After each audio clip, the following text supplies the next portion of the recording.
Dopamine swipe, dopamine swipe, followers, likes, double tap. Welcome to the 817 Podcast, a Monday morning news show that breaks down the local trends in the city of Fort Worth, from politics, business, and culture. Today we have a special guest, Robert Sturns, the Economic Development Director for the city. And so this is an exciting interview because Robert's team has had to be busy throughout this kind of coronavirus time, right? Because he is responsible of retaining, recruiting, and expanding our businesses and make sure we are nourishing our talent and developing our talent. So they have to be busy. They were responsible for distributing the CARES Act and loans to our small businesses. And in this conversation, we talk about a ton of things, from the current news around the potential of the city moving to the Pier 1 building, to also talking about the potential of a second stimulus and what does that look like. And then we also just talk about what kind of ambition and vision does the city of Fort Worth have for itself, and where are we going? And so I've just really enjoyed this conversation, and really just thankful that he gave me the time to also just share some of my ideas, as I've been really excited to pitch and share those ideas with some people in Fort Worth. So he was really gracious of his time and allowing me to do that. And again, I'm solo for this one as Jimmy is out with his family for the holidays. But if you're a mover and shaker in Fort Worth, this is definitely an episode you want to check out. So enjoy.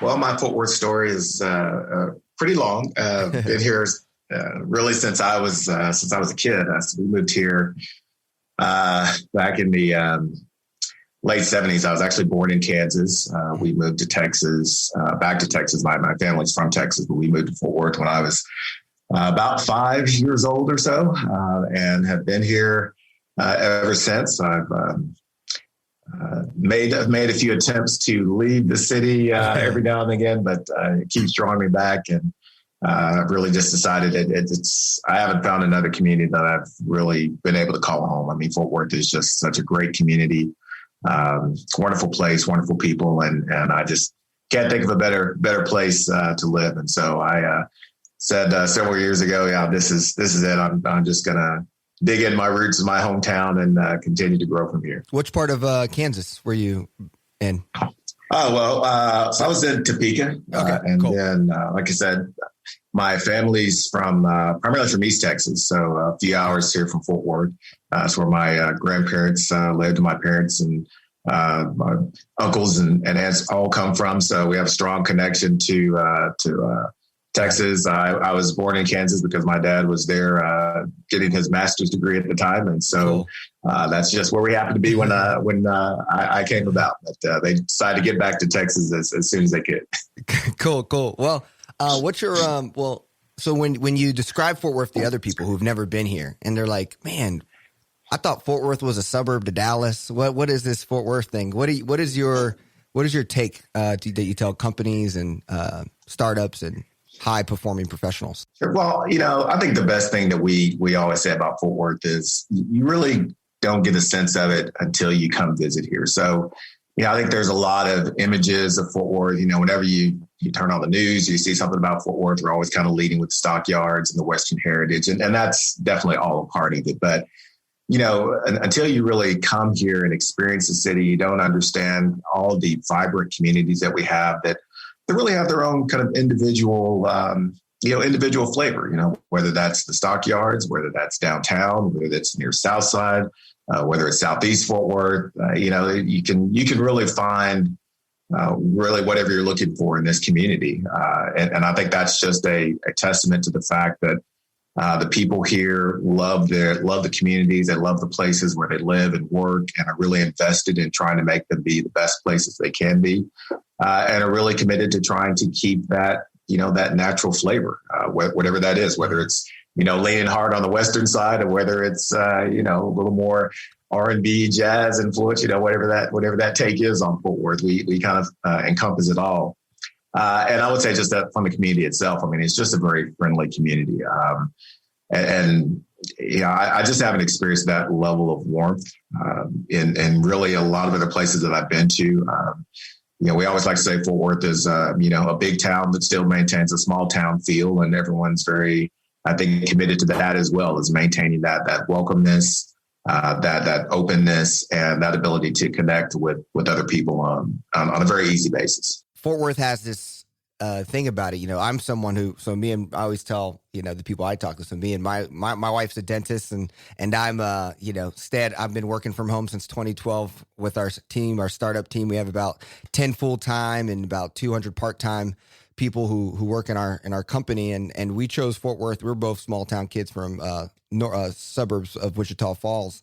And we chose Fort Worth. We basically put the 5 cities on the map and we ranked them 1 through 5. Right. And I put I forget what my fifth was Houston, and which was my wife's number 1. Okay. My number one was San Antonio, and that was her number 5, which is where she got her dental degree. So we were already there. So I was like, I'm building some capital here. I feel like there's a really strong startup scene happening in San Antonio that I felt like I was being a part of.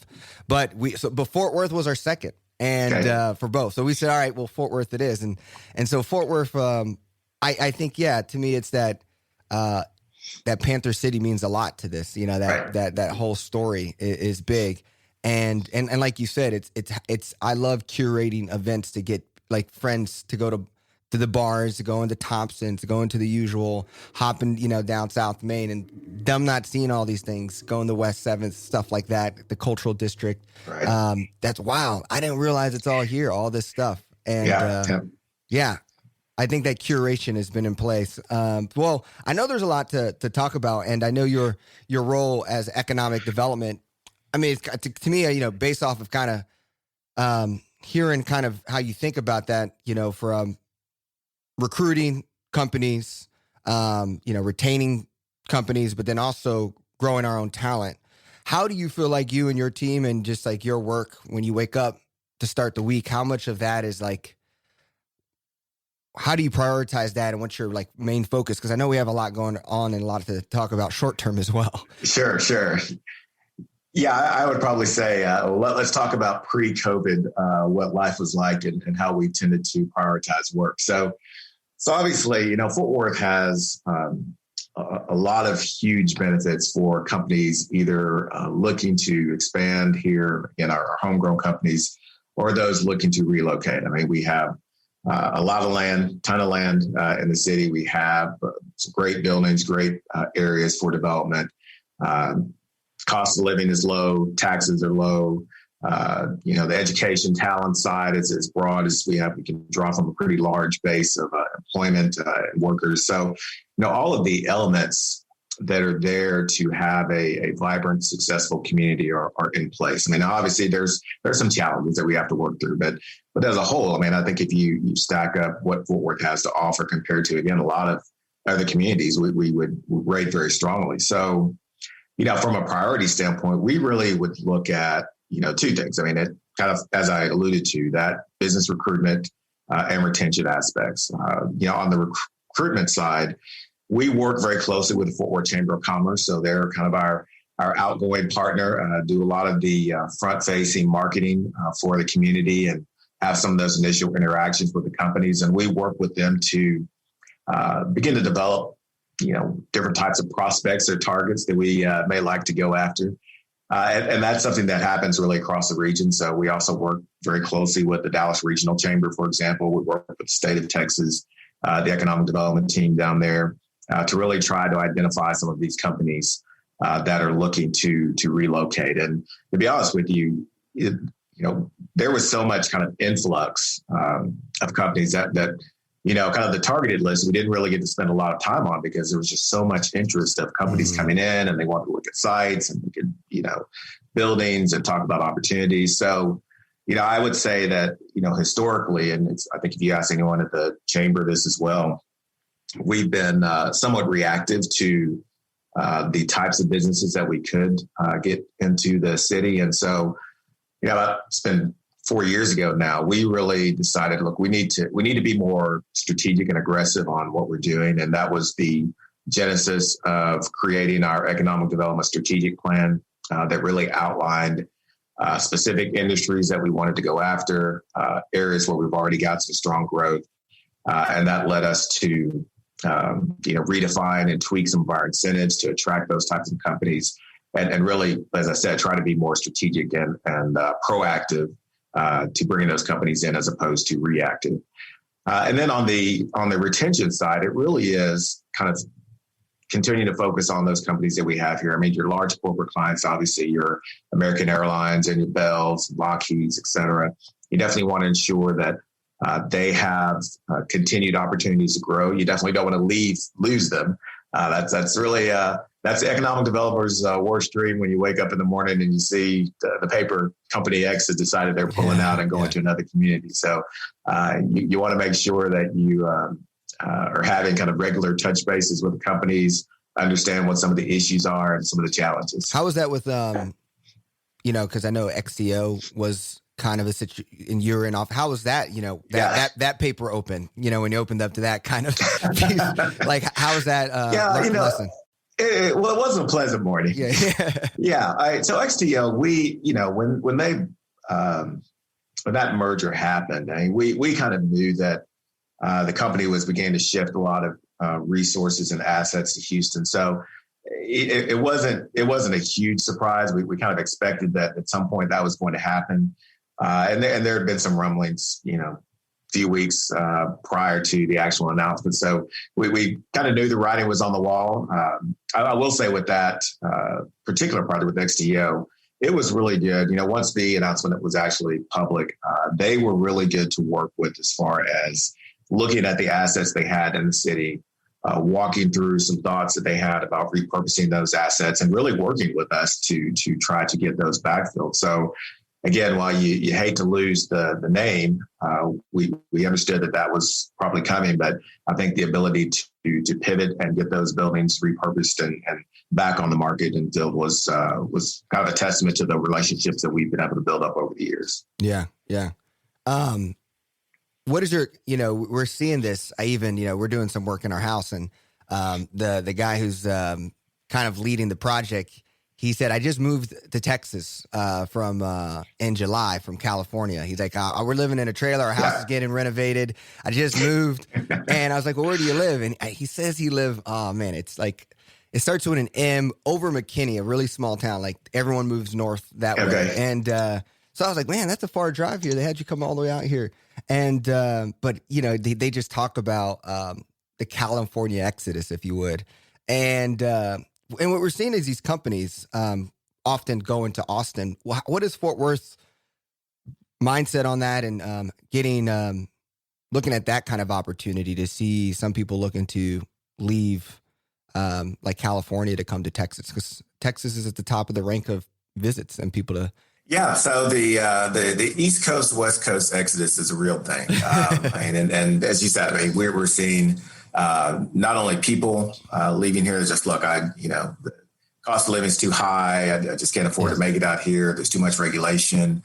And then companies as well that are, again, kind of looking at the same issues of the cost of business and the regulation aspect. And Texas provides some real benefit in, again, having that lower cost of living, but also the central location within the country really allows you to kind of expand your thinking from a standpoint of distribution and supply chain. And so I think a lot of companies are really beginning to look at that and saying, look, so, there's some benefits to being on the East and West Coast from just some of the business environment and, atmosphere, culture, et cetera. But if you begin to just look at the dollars and cents of it, there are some real strategic advantages to being in Texas, and you can get a lot of those same benefits in this state. So, we've always been pretty aggressive with our recruiting efforts, particularly in California, and that's been from the state on down to the local governments. We will. I think our last trip was actually a couple of years ago, but we would regularly kind of detail. Okay, here's a few companies that we just want to visit, and it was really. We wouldn't even go out for specific sites. It was really we just want to talk about the community and talk about what Fort Worth has to offer, what the state has to offer. And, if at some point down the road, if you're ever considering a move, we definitely want you to consider Texas as a whole to start with and Fort Worth in particular. And that's how we've kind of approached that. And it's worked out well. We've had several California companies just within the past couple of years that have relocated to Fort Worth, a few aviation companies, distribution companies. So we're continuing to see that. And I think coming out of COVID, I think you'll continue to see those types of relocations happen. It's interesting. We do kind of watch what's going on in California right now, and some of the ongoing regulation that's being put in place because of COVID. And I definitely understand there's a hot spots and you need to do that. But I do think at some point these companies are going to say, okay, how much more of this ongoing regulation are we wanting to have to deal with, and how does that impact our business operations? And is there an environment that works a little bit better for us in another state? And I think another thing that Texas has to offer, I mentioned the land that we have in Fort Worth in particular, the ability to be a little more spread out, I think could be something that these companies will be looking at. So again, where you've had the COVID hotspots have been in these very dense urban packed communities where people are just right on top of each other. And so if you have a city that allows you to branch out a little bit and get some space, that I think that could be a good selling point for us. Yeah, Fort Worth is, it's in a sweet spot. And I think micro cities as a whole, like I'm a big fan of like micro cities that have something unique about them, right? Like a Fort Worth, a Memphis, a New Orleans. Like there's this history that you can't just paper mache up some buildings and replicate it. Like there's something about it. And I do think Fort Worth's in that place. And then with the density, right? People, the land you can get even for your employees to live good lives rather than on top of each other. That's exciting as well. Now going into like the short term and the after COVID, part of the history. how has the CARES Act? I know there was some money left over that we were trying to get more people to apply and things like that. Where are we now kind of with CARES Act money and just now what's really scary, this idea of more closures now here? Sure. What's going on the team and the city strategic plan here for this second wave? So we've, the city's response to COVID has been, very broad, both from an economic development standpoint, from a social services standpoint. And we've really tried to maximize the usage of the CARES funds that we receive. So, when the first outbreak happened and we began to see the shutdowns and starting to see the impact to the business community, then this was prior to the city being awarded the CARES Act dollars. We recognize that there need to be something in place for these small businesses that were being impacted. So the city has a component unit. It's kind of a separate arm of the city called the Local Development Corporation. Owns some property within the city. We had some revenue that was being generated from those properties. And so we decided to take some of that and partner with one of our local community development finance institutions, People Fund, to stand up what we're calling a business resiliency microloan program. So that was really the first thing that we stood up right when the pandemic broke out. We between us, the LDC and People Fund, we have about $850,000 that we set aside. And again, that was a loan program. So this was right around the time that the PPP was out there and the EIDL program was out there. And then I believe we actually launched our program the day that the PPP day, they announced the PPP was out of money. So it was, the timing kind of worked actually pretty well. But it was really, that program was put in place because we kept hearing from these smaller businesses that, hey, I'm having trouble accessing PPP, or, I don't have a good relationship with my banker, and I just don't know how to get to it. And said, some of the, larger to mid-sized companies will probably be okay accessing these dollars, but these really small companies, they're just not able to take advantage of it. And so that was why we set up that program. Then the city received $158 million towards from the CARES Act. And so we carved out initially $15 million to stand up Preserve the Fort, which was a grant program that we did for small businesses. So phase one was really, it was really kind of a continuation of our thinking around these really small enterprises, micro enterprises up to, 20, 25 employees. Let's get some dollars out to those folks. So that original $15 million allocation, we got about $6.5 million out to those small businesses. And these were, again, loans, grants as small as $5,000 up to $50,000 was our cap. But I would say 95% of those grants went to businesses that had 25 or less employees. So again, it was really targeted towards some smaller businesses. So we had some dollars left over, obviously, from that original $15 million allocation, and said, okay, well, let's kind of stand up a phase two, which will continue to focus on some of these smaller businesses, but let's expand. By this time, the bars and music venues had been closed, and so we wanted to have a specific kind of dedication towards them. We had our performing arts spaces who were saying, hey, we're part of the business community as well. We're getting hammered. We're closed. And definitely, I mean, we are a city of both cowboys and culture, and you got to maintain the culture part of that aspect if you want to keep that moniker in place. So we wanted to have something for our performing arts spaces. And then for our general nonprofits who were just, again, being hurt by the pandemic. So phase two, we launched this summer, utilizing the remaining dollars that we had of that $15 million allocation. We went through that really quickly, went back to city council, said, hey, we're out of money. We need another $15 million. They said, okay, go ahead. We're going to get you that. So that got us up to $30 million. Went through that, went back to council again. Hey, we're out of money again. So we've continued kind of up that. So our last commitment from the council was that they would provide up to $60 million in CARES Act funding for our small business program. We have funded, as of this weekend, just over $54 million in grants to small businesses, again, the bars and music venues, performing arts organizations, and nonprofits. That's about 1,600 or so grants that have gone out. So we're working through kind of the last few applications. We have about 80 in the system that we're still working through that we're trying to get processed, because we obviously have a hard deadline to spend these monies by December 30th. So we definitely want to make sure we get those dollars out to the companies. And then, what 2021 is going to look like is still kind of up in the air. So we still have the microloan program that's available.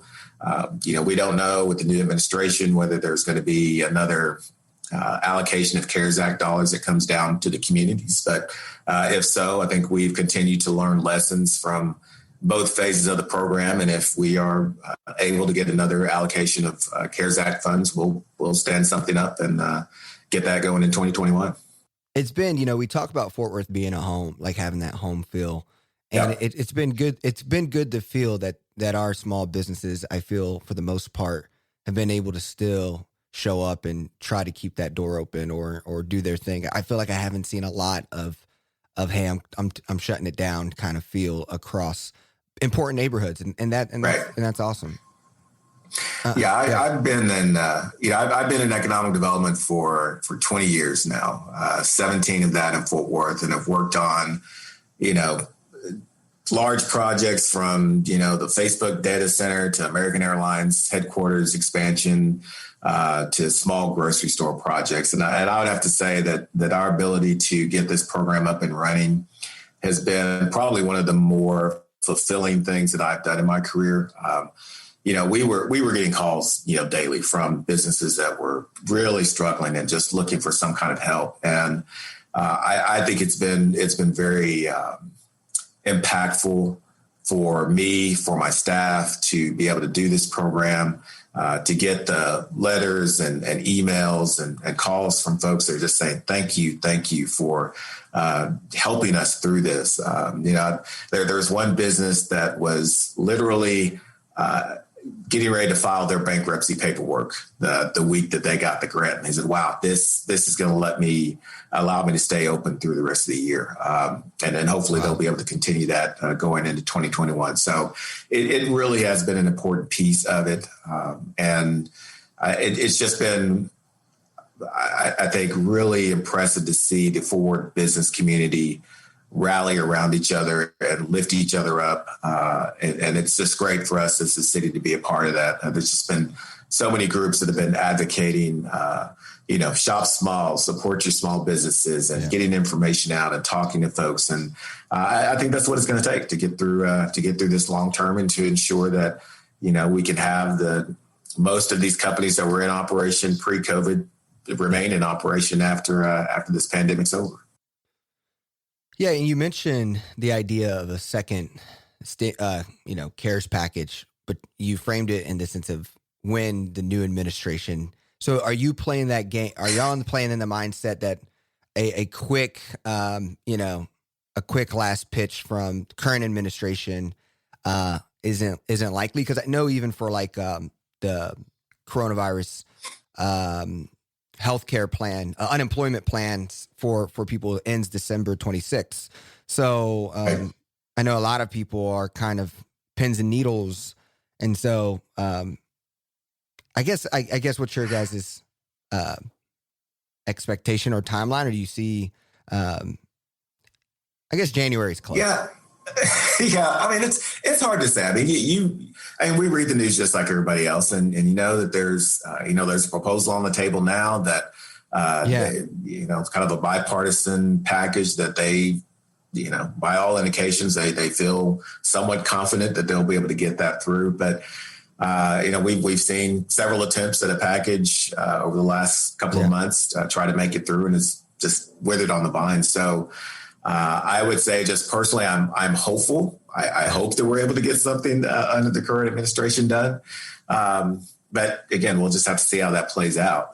And then even with the new administration, I mean, I don't know how long that will take to get some new package out there. But I do think, again, as you look at unemployment benefits ending, as you look at the student loan moratorium was kicked out for another month, but come February 1st, you got to start making those payments again. So, the job growth is still slow. We're not adding as many jobs. So we're still in a very, very precarious situation when it comes to the overall economy. And I hope that at the federal level, whether that is the current administration or the next administration, that they'll acknowledge that and get some things on the table for us to help our communities. Yeah. Well, I mean, I think the other kind of part here that is also kind of going on. There's a lot of interesting stuff. We're in the middle of the rodeo right now. That's going on. So the Pier 1 building as well. So I guess can you walk one of Jimmy's questions was really around recruiting events, and it seems like we've become really good at recruiting events and getting conferences and large gatherings to Tarrant County.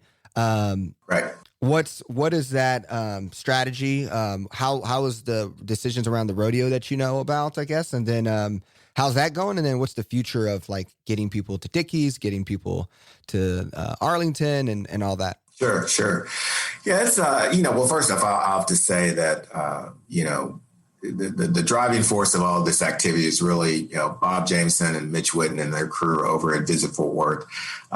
They were doing outstanding work prior to COVID and really positioning Fort Worth. And I tell Mitch and Bob all the time, I said, before this pandemic, some of the stuff that you all were doing about Fort Worth, I again, growing up here, I just never seen our community presented that way. And it was exciting to see it, what they've been doing. And, we really sat down early on with, again, the city staff, the Fort Worth Chamber, Visit Fort Worth, the Black Chamber, Hispanic Chamber. We all really sat down and said, look, we have some opportunities here to try to advance and really focus on presenting Fort Worth, like I said, in a somewhat different light, but in its best light. There's some really great attributes to this community, and we need to be talking about all of those attributes.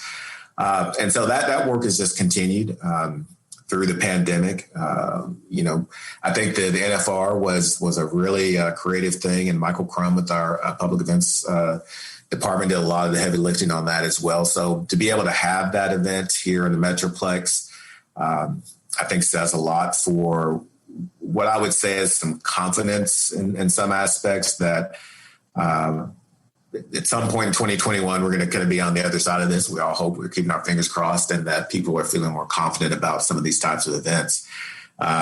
Dickies, we had the Panther City lacrosse team that just announced, and so they're starting to see some things happening. And I think that, as we continue to kind of figure out how to go through our lives during this pandemic, I think we've realized, okay, there are some things we can do. And if we can keep the social distancing aspect in place, if we can keep people masked up, there's still some things that we can do. So I think there's kind of an increased confidence that, we'll have a better handle on this. And I think that's been driving some of the activity as it relates to tourism. So, if you kind of look at, take, for example, some of the new hotels that have been coming online, and hotels took a really big hit earlier part of this year, but we still have hotel developers that are wanting to build new hotels that, they won't be open for another couple of years. But I think, again, that just speaks to the fact that they recognize, at some point over the next, 18 to 24 months, we're going to be on the other side of this. And we want to get back to having a really robust tourism economy. So I think that's a testament to that. We're continuing to talk about this sports facility that's been on the books for quite a while. And I think, we can definitely continue to work through that, and hopefully that can be open here in another couple of years, and that will provide some really good draws for us. And then again, just continue to maximize what we've got on the ground right now. So I think that it's going to take some continued creative thinking. I know a lot of people had some questions when the stock show got canceled, and then we turned around and announced the rodeo, and there's a lot of different logistical things that play there. But I think tourism as a whole is really strong for Fort Worth. And I think, again, it's a testament to everything we have to offer and the teams that we have in place to really push some of those things out. Yeah. Well, I'd love to kind of, move to like also the news around the Pier 1 building. It seems like that being really awesome. I mean, I was trying to decide. I mean, we're going to get into the parts where I was like, this is where I feel like we can, there's some things that I'm like, man, I really we'll get to, but I was kind of like 50-50 on the Pier 1 thing. But after like just thinking about it and hearing like the tax dollars, just the marqueeness of that building, the beauty of it, where it's located, I was like, you know what, I could rock with this. This is this is looking good. So how's it for you guys and this idea of this happening? Isn't the vote next week? Is it next week, the vote? Yeah, yes, yep. It'll be at the council meeting on the 15th. So the concept of a new headquarters has been, we've been talking about it for over 10 years. So it was, originally it was, we were going to purchase the post office facility downtown on Lancaster and relocate everyone there. And that deal fell through. And as David Cook, our city manager, mentioned, there was discussion underway that we've been talking about for the past couple of years about, consolidating a lot of our offices downtown and moving the library. And it was a very complex and expensive proposal. And so, when the Pier 1 building, just basically kind of fell in our lap and said, hey, this is an opportunity, as David and the mayor said, it was really just too good to pass up. And not just from the standpoint of it's a beautiful facility. The savings that we would have, again, if you're looking at a $200 million plus concept that we were working through, as opposed to something that, as David said, may top out about $100 million plus once all the renovations and everything are done. I mean, that's huge savings to the taxpayer. The city's also leasing a significant number of space within downtown. So those are dollars that won't have to be expended. My offices, I'm not downtown. I'm just south of downtown at the Gwynn campus at the Business Assistance Center. And so you begin to look at, how can we better utilize that campus as well to help support our small businesses and our entrepreneurs. So I think a lot's going to go into it, but it's a great facility. I think it's going to be a real benefit to us as a community, and particularly from an economic development standpoint, when you have clients coming into town from different communities, to be able to walk them into a nice building like the Pier 1 headquarters, it can speak a lot to how we can market the overall community. Yeah. And I think this is what's powerful about it is, I think where Fort Worth needs, right, where we need to go is, how do we get, 21st century companies, more tech, more startups, creating more of that youthful buzz, and a fresh looking building like the Pier 1 building that you can stable on is, I think, an exciting, good kind of like subconscious step as just like a brand of like, this is our city's building, and this is, and it looks innovative, and it looks like we are here to lead a future, and that's awesome.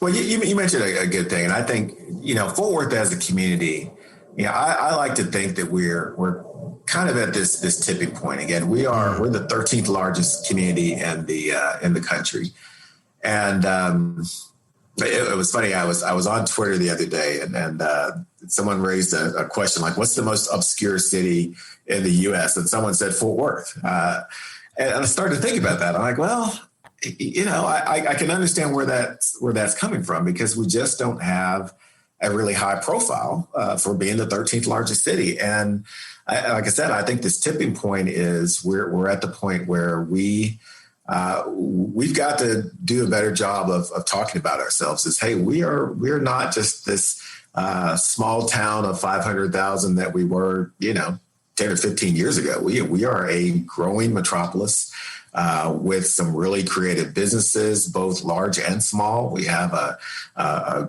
tech community that's really starting to pick up. So I think all of those things just kind of speak to how we can position Fort Worth. And, I kind of like to say, we're at the point where we're trying to decide what we want to be when we grow up. I think we know what we want to get to. It's just, how do we get there, and how do we get all the resources together? But I think the next few years for Fort Worth, again, we're obviously having to work through COVID and the pandemic. But if I look at what our upside is, I think it's very positive. And I think we'll be able to do some really good things here over the next few years. Yeah. And honestly, that is where Fort Worth is. It's a tough sell. Like, our company's all virtual. And so I've always say our kind of company culture is, you get to live where you want. That's kind of our motto. So we have people who, are in families in the military, taking care of parents, in other cities. So we make it our work flexible. But I'm the only one in Fort Worth, and I always tell, we got 3 in Dallas, but I always tell them, and they're always like, "Why do you live in Fort Worth?" And the way I try to sell Fort Worth is, and this is a legit experience, is, I remember growing up as a kid and going to Austin in the 90s and, early 2000s, and being like, oh, this is like, and then going and walking out West Magnolia during Arts Goggle and feeling the same way. And so my thought process is here, and this is why I tell my entrepreneur friends, if you're a true entrepreneur, you don't go live a city, you go build cities, right? You build like, and I feel like Fort Worth, 2020 Fort Worth is like 2001 Austin in my mind. And that's when you wanted to be in Austin. That's when you want to be there, because then you get to mold it. And so I feel like we're on that crust where, if we can just get people to see this is the next place to be, it would get them excited. I hope, that's how I try to get my friends.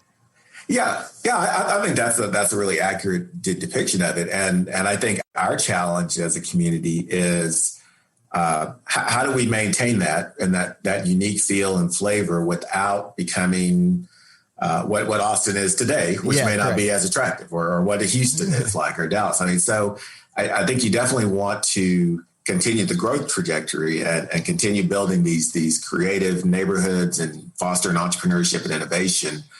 What you don't want to do is become a cookie cutter, city that's no different from any other large city. And so I think that's the piece that we all struggle with when we're kind of thinking through economic development. I mean, even in recruiting new companies here, it's like, well, let's kind of think through that to the extent that we don't want to make sure that we are overpowering things too quickly, that we're losing what makes Fort Worth unique and makes it the community that we all love and want to continue to live in. Yeah, I love that intentionality. I think that's good to. I mean, for someone who's trying to on the outside and shape minds about Fort Worth, it's good to hear that intentionality, because I agree. What makes Fort Worth special is that we are, we're very Cowtown, and we're very, what you said, culture, the Panther City, and that fusion. And can we be a city that showcases how people work together, even if our politics are different, even if our views are different. And so I think that's exciting to hear. I mean, but going on the startup scene, and I personally still feel like if it was like, okay, here's Cowtown and here's Panther City, I still feel like we're probably like we lean heavy still on the Cowtown, that like getting like our startup scene is what did Cameron Cushman from Innovate Fort Worth and his data from we're the 13th biggest city, but we're 40th in venture deal and capital. Yeah. And he's saying, so we're under Omaha, Nebraska, Albuquerque, New Mexico.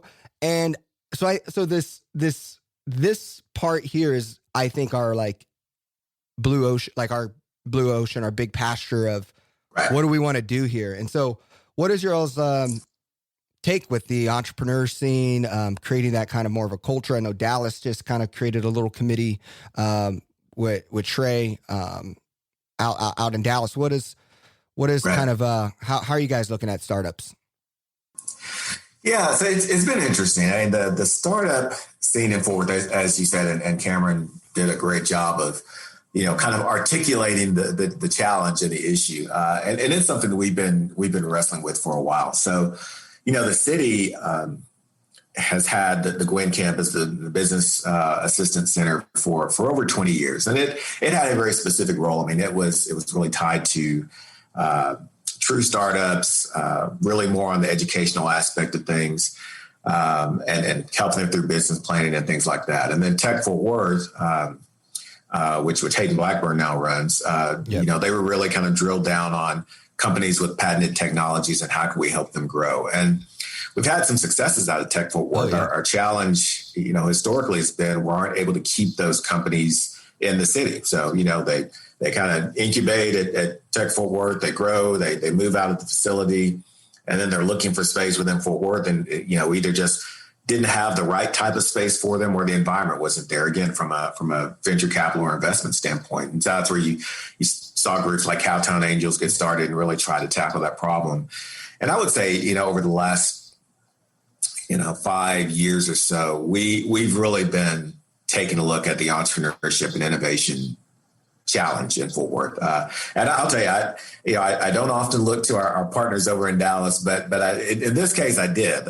So when I first picked up the small business aspect of what we were doing, I specifically looked over at Dallas and said, well, what are they doing over there? What's happening with the deck? What is this deck thing that's happening, and how are they getting engaged? And so I've really been I've been studying their model and what's been working with them.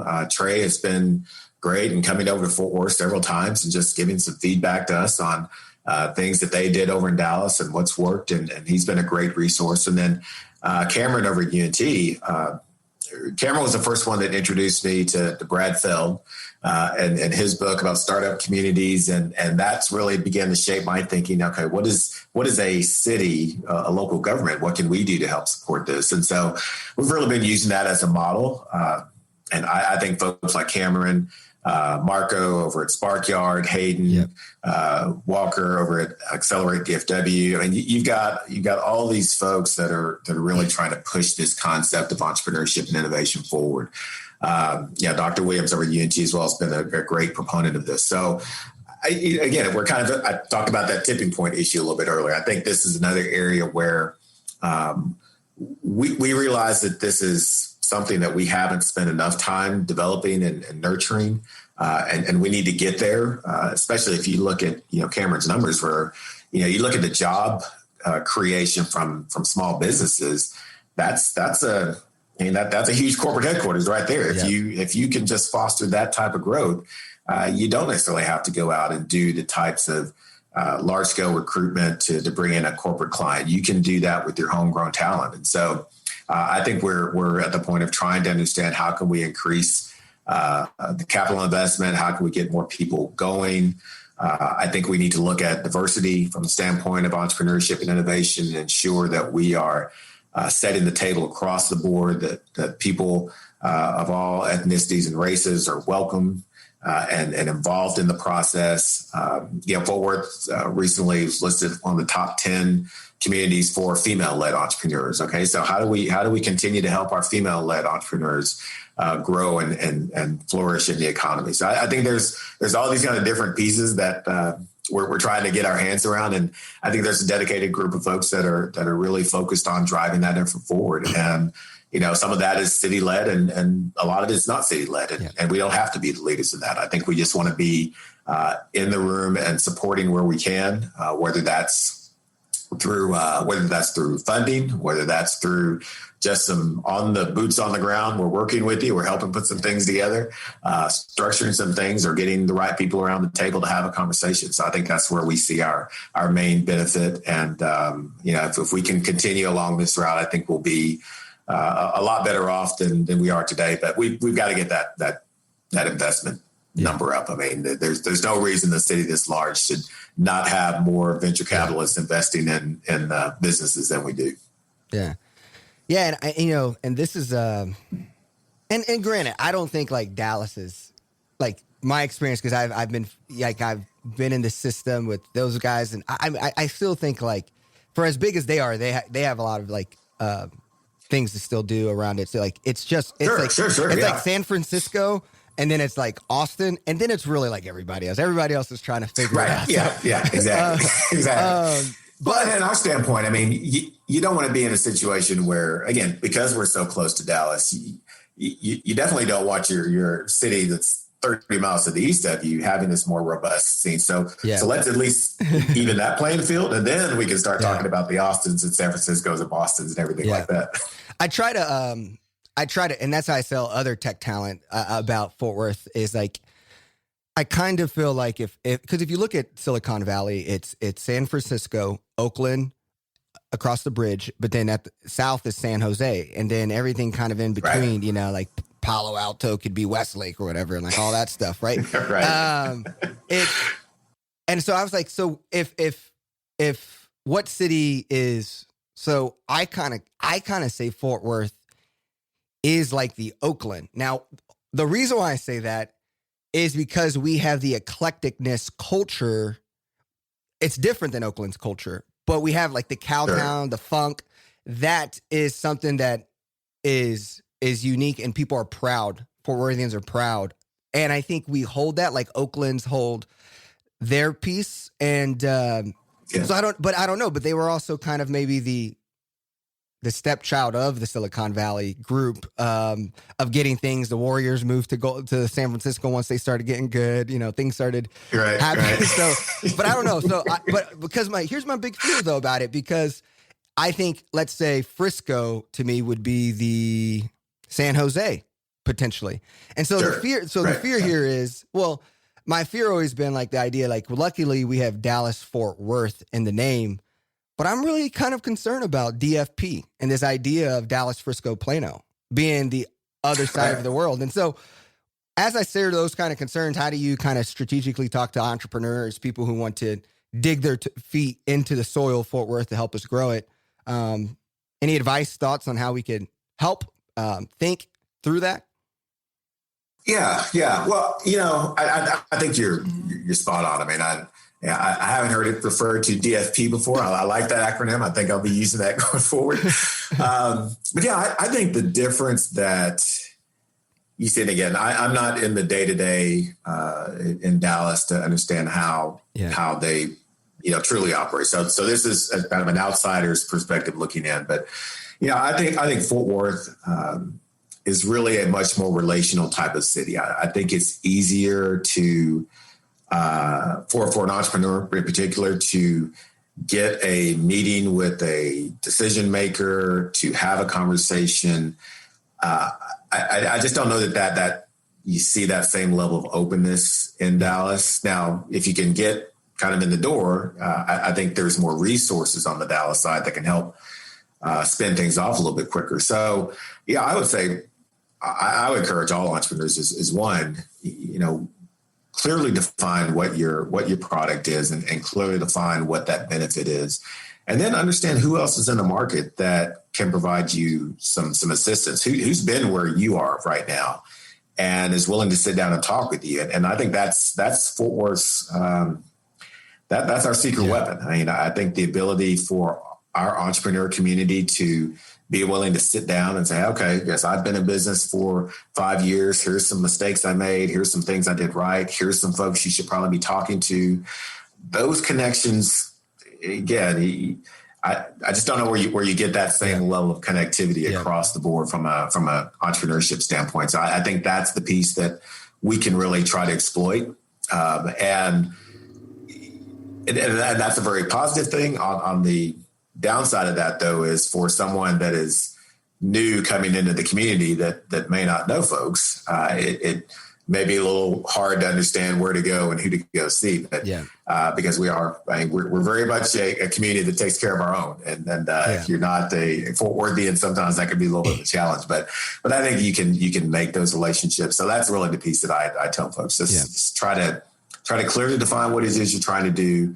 And then let's find some folks that can kind of walk this path with you and work with you to move some things forward. And then, from the city side, we have to kind of continue to look at things like, assets and facilities on the ground. What are the things that we can do to foster innovation and growth? I mean, part of our whole health innovation community concept, Iterate, was to be able to develop something around this node of medical facilities in the South Side. And so can that lend itself to some potential growth opportunities, particularly as we have some of these biotech companies that are growing out of Tech Fort Worth, for example. We need to make sure that there's a transition point for them once they outgrow Tech Fort Worth to go, okay, I've got lab space here. I've got wet lab space. I've got a place to manufacture and distribute my products. So that's where we're trying to get our focus on. Yeah. And I think, a lot of the challenge too is talent. I think the talent pool of finding the right people who can, those are high caliber, knowledge-based workers. And I think that's like the cities that win from the coronavirus in the sense of being shaped as a place to live, to me comes to this idea of now people are I don't want to live on top of each other. I don't want to be crammed in a density. I want to be able to affordable living, have some land, have some grass, right? And Fort Worth, right next to one of the largest airports in the world, with perfect housing. I think cities used to compete for jobs and tax revenue by attracting companies. But in this era of remote work, they will be needing to compete to attract knowledge workers who maybe do work for Facebook, but they want to live where they want to live, and they want to live in Fort Worth.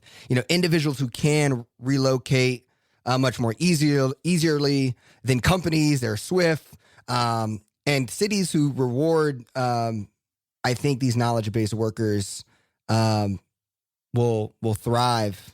Where the ones who are not able to will fall behind trying to just recruit companies. I think that's my big, and so I see things one of our employees did remote Tulsa, and so she did the remote Tulsa program, which is basically they give her some workspace and a place to live, and it's super dope downtown.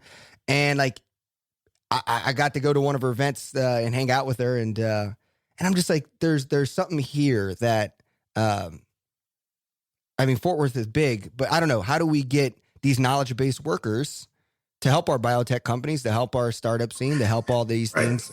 Lockheed Martin's one of the most innovative companies in America. I feel like they have a part to play in how do you create a fresh innovation hub scene? We have it. I just think it's now how do we glue it all together? Right. Yeah. Well, and it's interesting. I mean, that those types of conversations were happening even before COVID. So, we would always tell our business community, look, the top thing that we're hearing from these companies that are looking for new spaces, looking to relocate is they want to know about the talent, they want to know about the workforce. Are you going to be able to fill these positions with the right types of folks? And increasingly, economic development was becoming less of, again, this idea of we recruit the company and the workers will come. And it was much more, no, we need to build the workers and the companies will come. And kind of all the other things that we think of as economic development, which is the incentive side of things, all of that ends up being, cherry on top of the pie. But if you don't have that worker base that's able to fill those positions, you're just not going to be successful in attracting the types of companies that you want to see. And so that shift in thinking was in place several years ago. We've been working towards that. And that's really driving some of the efforts that the city's been working on as it relates to education, some of our work related to workforce development.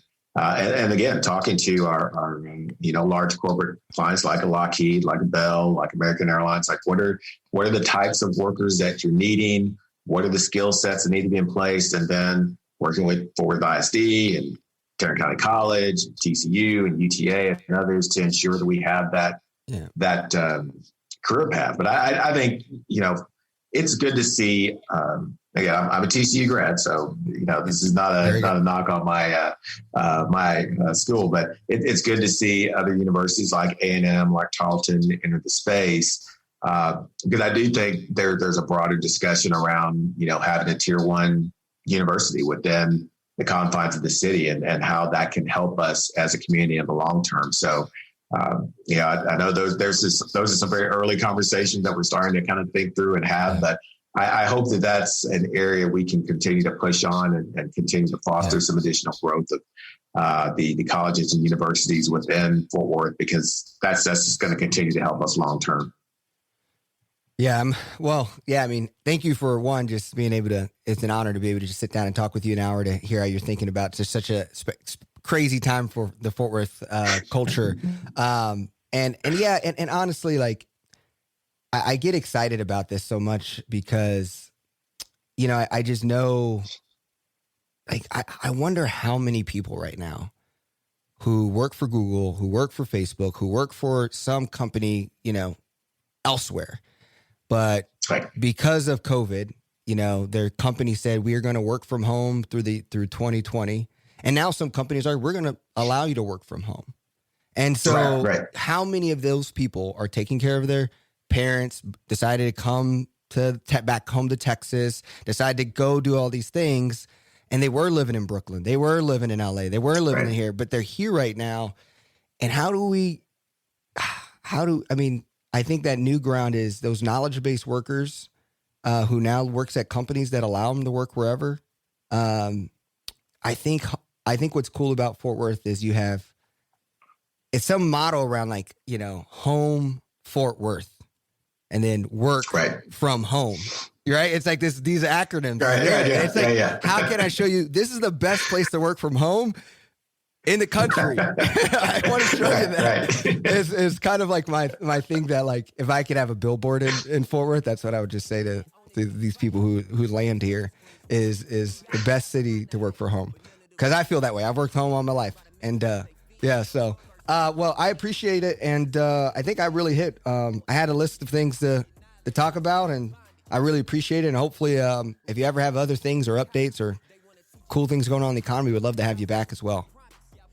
Thanks, DJ. I appreciate it. And we'll love to continue the conversation. And as we begin to look at what life post-COVID is like, and we start getting some clarity around that and what we're going to be working on, it'd be great to come back and kind of give you guys an update on what's happening, what's going on.